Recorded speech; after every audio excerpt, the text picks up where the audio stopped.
Skipper David Pescud is about to take on one of the deadliest ocean races in the world.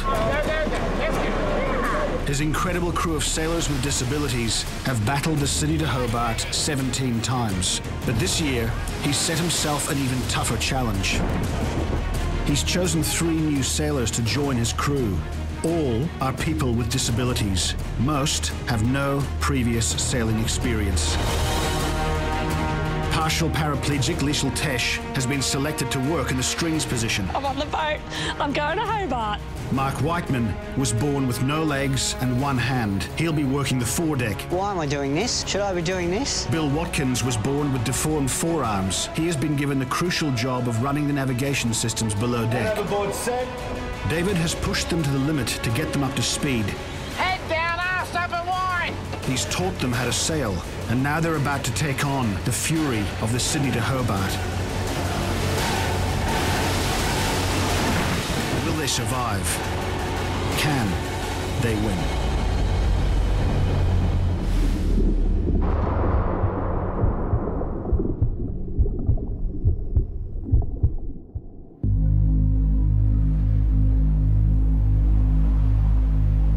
Christmas Day, 24 hours before the big race. Going ahead with the forecast for Sydney coastal and closed waters.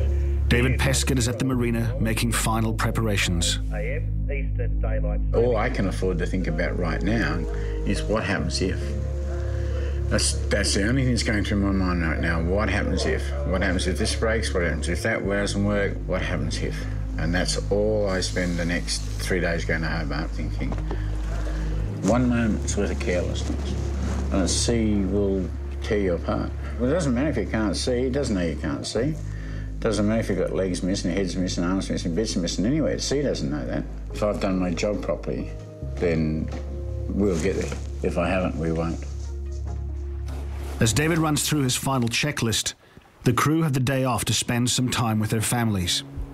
New crew member Liesl Tesch is keeping her Christmas celebrations simple. So welcome to the Tesch's Christmas. It's just a small one this year. Lettuce leaf, water, nothing else. Low key, calm, not too excited. Ho, ho, ho, everybody. Merry Christmas. Merry Christmas. Merry Christmas, darling. Nice to meet you. Oh, yay. This is for you, Sissy. Thank you. Very. When I was 19, just after my second year of uni, I stacked my pushy really badly and I broke my back. I actually believe after such a catastrophic injury that you have an infancy and a childhood, like an adolescence and a youth, and then you grow into an adult in your new body. And it's 20 years on for me, and I think I'm getting somewhere towards adulthood in this new body and still getting used to it. I'm pretty happy that Mum's even here this Christmas, because there was talk last Christmas that she may not have been here, so it's definitely given us another thing to look forward to, and I know Mum's really excited about it, and I must remember to ring you when I get in. I know the party on the dock may distract me. This is potentially one of the earlier training sessions for the Sydney to Hobart, when the neighbours got the new telly and we had the polystyrene boats out on Lake Macquarie.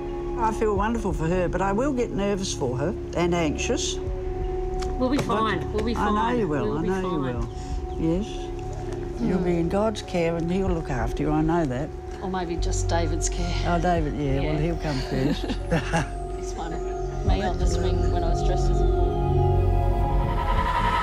Boxing Day. The start is now just hours away and the crew are heading for the docks. Like the other new sailors, Mark Whiteman is battling his anxiety. Yeah, the nerves were as you'd expect for somebody about to do a Sydney to Hobart for the first time with no sailing experience. They were, pretty nervous. But the nervous anticipation of the race is not just confined to the new sailors. Al Grundy is one of David's core crew members and a veteran of 8 Sydney to Hobart campaigns. I came to this yacht 15 years ago with a dream. I was scared. I had no idea of my own capabilities. You don't know until you get started how hard or easy it is. I am so excited, like you would not believe. I'm falling out of my own skin with excitement. I couldn't sleep, and now I've got these waves of euphoria, excitement, and then, no, you've got to stay calm. You've got to stay calm, Liesl. This is it, and you've got to concentrate now for the next probably 3 3/4 days. It's an effort to be on a boat for 24 hours. It's an effort to be on a boat for 3 days. I know what it's done for me. I think I've become a better sailor. I think I am more patient. I think I am more tolerant. And I think I'm a far, far happier human being for doing this. And I see that in the people around me. Woohoo! This is something that I've wanted to do all my life, and it's happening. We're going.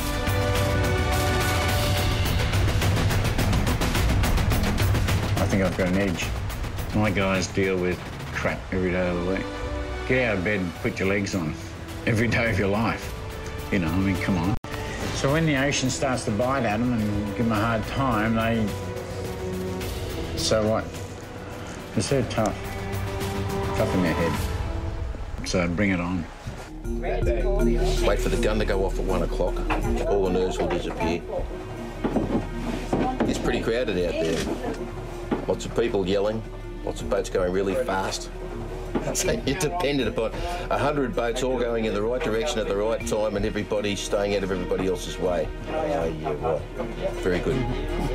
I've got full-on racing horse. Can feel the tension in everybody. I mean, us rookies were absolutely nervous as hell, but you could feel in the older guys. I think they probably felt more than what we did. We were probably quite naive. The start of the Sydney to Hobart is the harbour's busiest day. Thousands of spectator boats jostle for position. Every year, the event captivates the entire nation. There's these major boats beside us, and we're powering through. It's a really great day. There's helicopters, you name it. Like, this is what it's meant to be like. Got out to the harbour, normal motor out, and next thing there's smoke coming out of the cockpit. We've got smoke coming out of the engine. We have to cut the engine now. We've got smoke coming out of the engine. We have to turn it off, okay? Turn it off. Now.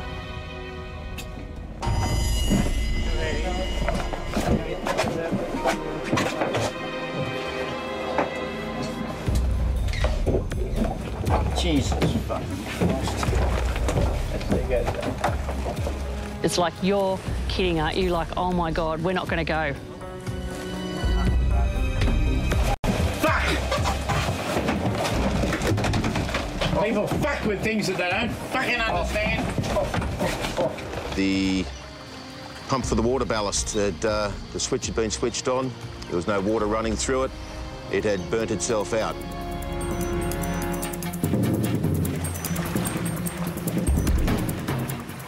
Oh, well, there goes the race. No, this is not part of the plan. We're not going to go. With only an hour to race start, David tries frantically to fix the problem. Water ballast is out. Okay. Let's see what we can do without it. David has decided to start without the water ballast system. This will slow the boat down and cost them many hours in the race. So there's a big disappointment, and I don't know how long it was before the race. Then all of a sudden it's like, we've got to stop thinking about this, and the race is on.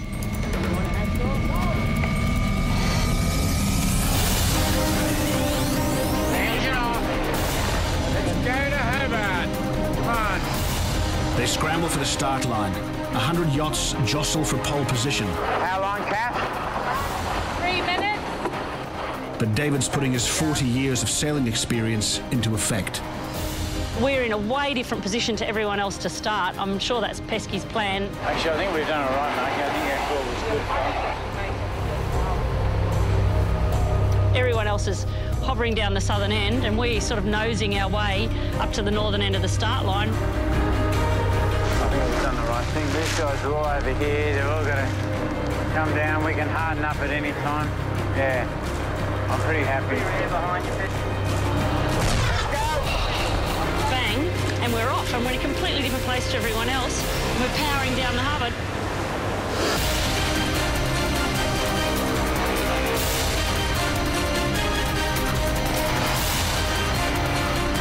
The new sailor's final exam has begun. Over the next 1,200 kilometres of ocean racing, David will find out if the hardcore training they've been put through is going to be enough to get them to Hobart.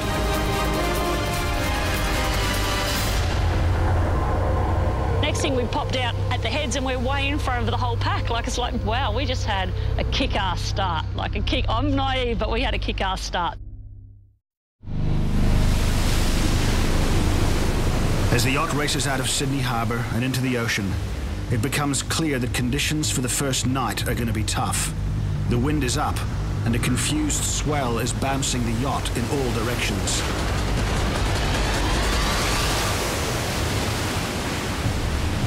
For the new sailors, the romance of the race is starting to disappear and the reality is uncomfortable. We had dinner about 6 o'clock and everybody was feeling fine up till then. I didn't notice anybody had been sick, or it's not long after I had dinner I started feeling crook as, and I'm thinking, I can't be sick, I can't be sick, I don't want to be sick. It just came upon me that quick and I couldn't get from there to the back of the boat. So I literally crawled my way as far forward as I could, and I just had to throw my guts up. I just hung out as far as I could and I just heaved, and it was terrible. It was a horror night. At one stage I was late, you know, I was down the back of the boat and I was heaving over the side, looking at the ocean, and I'm thinking, is this a good idea? Am I going to be like this for 4 days?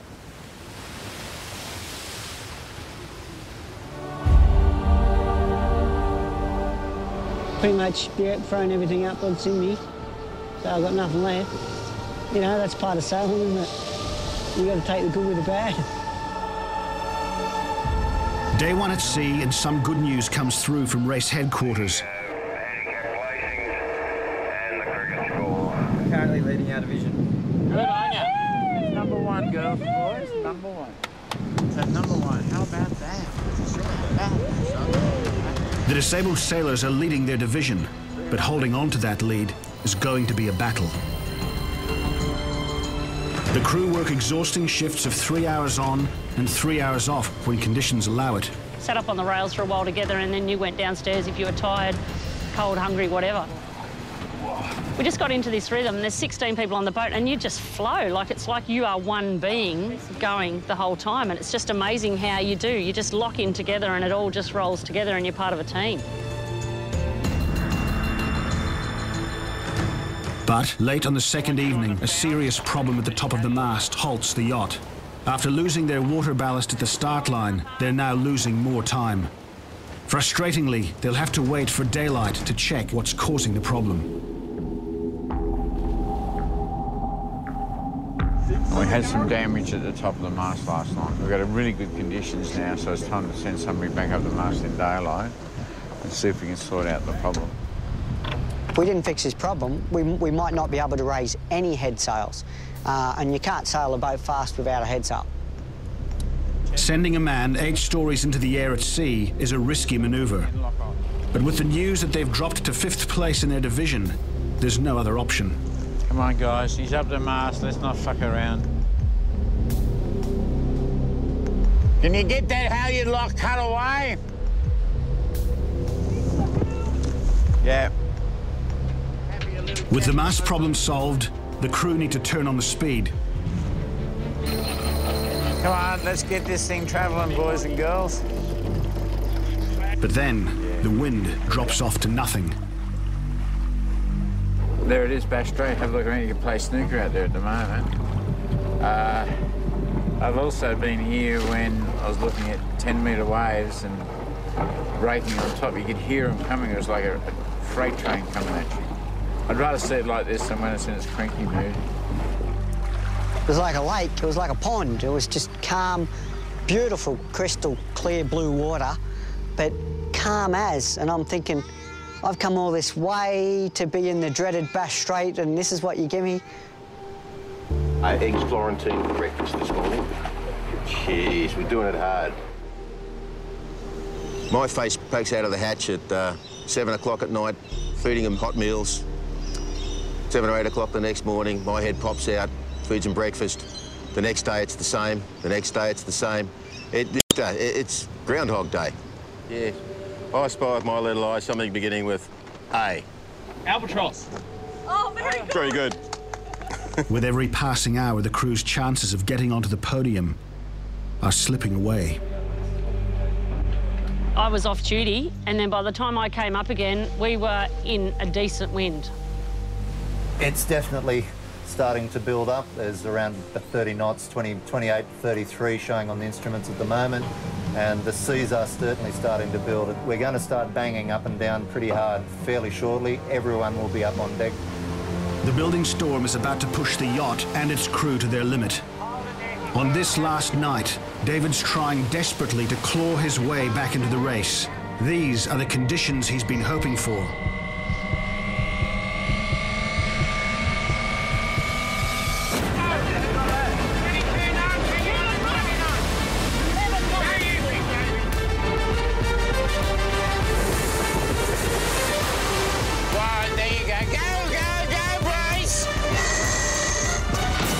Smashing through the waves like you wouldn't believe. I've got everything, all my clothes on. I've got this tiny little space that I can see, and you just had to have your head away from the waves because they literally would just smash you in the face.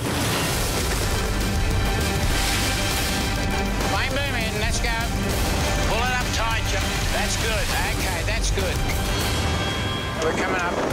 Let's go, back on the breeze. Bring it in, let's go. Come on, pull it in, David. I'll give you a float, grab it. There we go. Up to 30 knots, gusting even further, and the swell was big too. And we were just going up and then crashing down. Every time we came down and crashed, we all banged like that.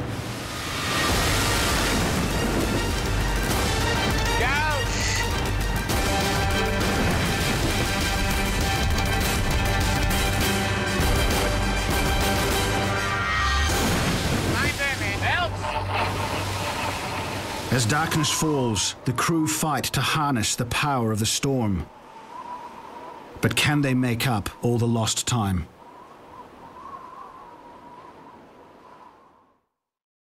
How about race control? We're rounding Tasman Light. We are rounding Tasman Light. Over. Thank you, disabilities we have.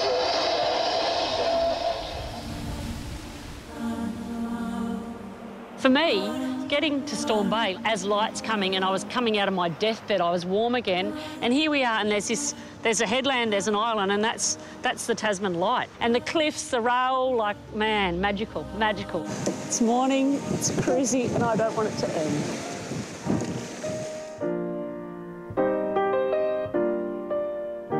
I was looking down the back of the boat, and all I could see in the distance was about 10 to 15 yachts with spinnakers up in the distance, and I'm thinking, look at all these boats, they're chasing us. Now, we must be in front.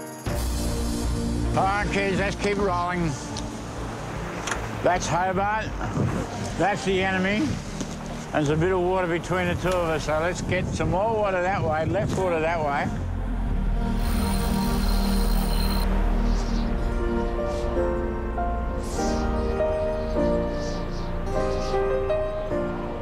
The yacht is a freedom machine. It allows us all to have what we don't normally have. It allows the people who can't walk to be allowed to walk.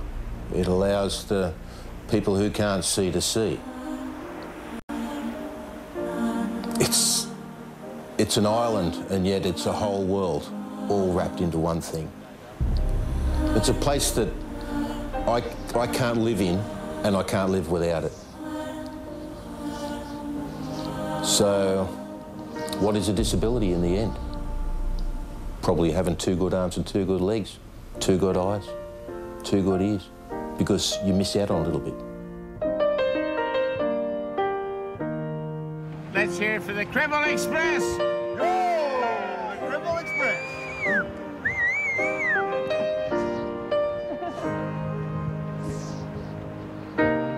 All righty, boys and girls. To a not finished trip, but so far, well sailed. Cheers, boss. Cheers, Kale. When they get off the boat in Hobart, totally different package to when they got on. Put it in perspective a bit. They've seen some pretty big waves and some pretty big seas, and And they've challenged that, and they've challenged themselves, and they've come out, and they haven't been found wanting, and they've come through the other side of that. On top, that's a pretty big buzz. That doesn't get a lot better than that. There's a new sense of pride, a new sense of dignity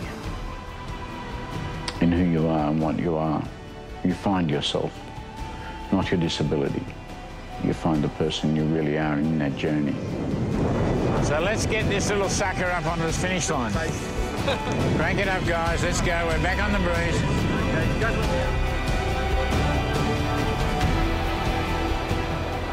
There's a bigger build-up of excitement when you get to the Iron Pot and the mouth of the Derwent River.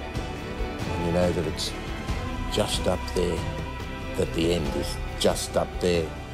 There's beer and scallop pies and people cheering and shaking hands and solid ground. And you also know that this journey is about to end, and you almost feel like you'd like to continue.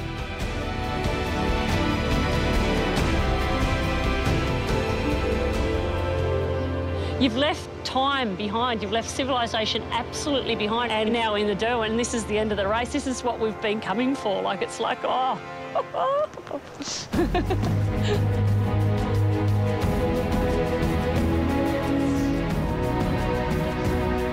I've never finished a race in my life. I've always given the wheel to somebody who I think has contributed to the campaign, and I think Bill did that in spades. That's why he got the gig. To take that boat and to be able to steer it across the remainder of Storm Bay and up the Derwent was just absolutely magic. It's something I'll never, ever, ever forget.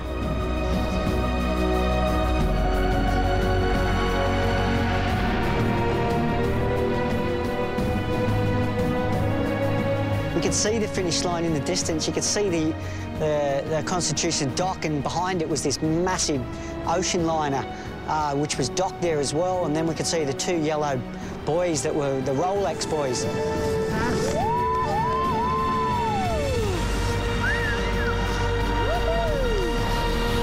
We crossed the line, and I'm getting goosebumps actually now just talking about it. They're an amazing bunch of people.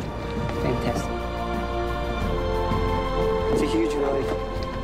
And that first night I was thinking, wow, am I going to make it? Am I good enough? And then to get over that line and celebrate was, yeah, it was... I think Lisa was actually speechless, and she's never speechless. Oh, I'm actually nearly in tears thinking about what we did. Like, it's an amazing, this team of 16 people that I didn't know would even be in my life 7 weeks beforehand, and now we're just pulling into the docks and we've just achieved, mate, the greatest racing in history. Woohoo! Oh, how unreal.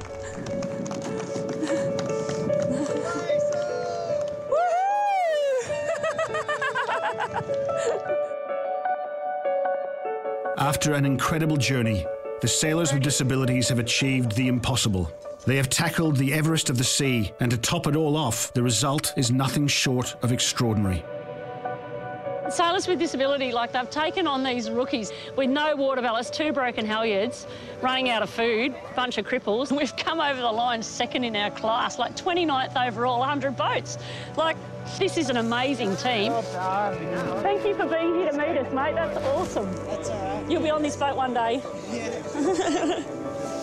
We knew we'd make it, but I didn't, to be honest, I didn't think we'd make it with this much style. Did it pretty well. 3 cheers for the skipper. Hip! Hooray! Hooray! Hooray! Woohoo! Without David Pescud, no way in hell a guy like me, no legs and 1 arm, would have ever had an opportunity to learn how to sail for a start, let alone go into Sydney to Hobart with 2 months' experience. It just doesn't happen. It's a bloody fairy tale. He's an amazing man, and I know he's made a huge difference in my life, and I know he's made a huge difference in a lot of people's lives. And what a magic little project he started. And it's not a little project, it's a massive project, and it's been going for a long time.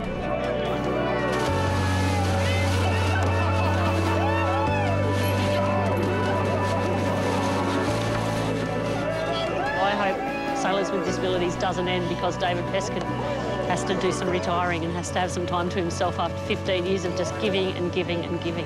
This dream has to continue. Like, it would be fantastic to get a couple of sponsors on board, and I can only promise that the journey would be a great journey.